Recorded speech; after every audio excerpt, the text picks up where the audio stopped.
ഈ ഫാസിലും ഞാനൊക്കെ തന്നെ ചേർന്നൊക്കെ തന്നെയാണ് ഈ തമിഴിലൊരു സിനിമ ഇട്ട് വർഷം 16 എന്ന് പറയും.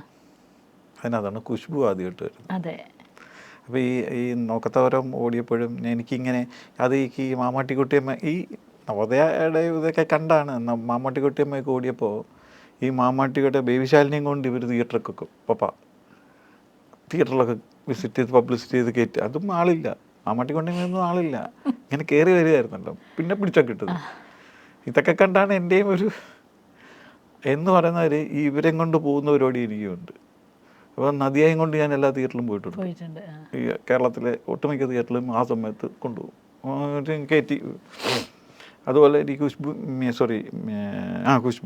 എന്നെ കൊണ്ട് ട്രിച്ചി സിറ്റി എന്ന് പറയുന്ന ഒരു ഏരിയയിൽ കൂടെ പോവുക.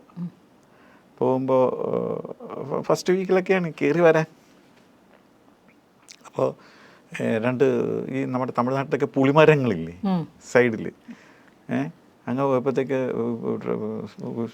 ബാക്കിൽ നിന്ന് സാർ ഒന്ന് നിർത്താൻ പറഞ്ഞതാണ്. അപ്പോൾ നിർത്തി.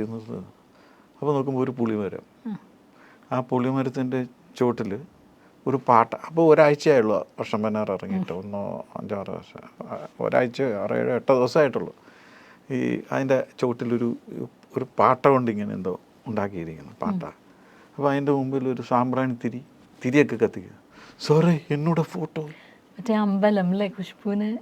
അതാണ് ആദ്യത്തെ തുടക്കം. അതാണ് ഈ അവരുടെയൊക്കെ ഒരു ഇഷ്ടം കൂടിയാൽ ഖുശ്ബു മന്ത്രങ്ങളുണ്ടായി, ഖുശ്ബു അമ്പലങ്ങളുണ്ടായി ഈ സിനിമയ്ക്ക് ശേഷം.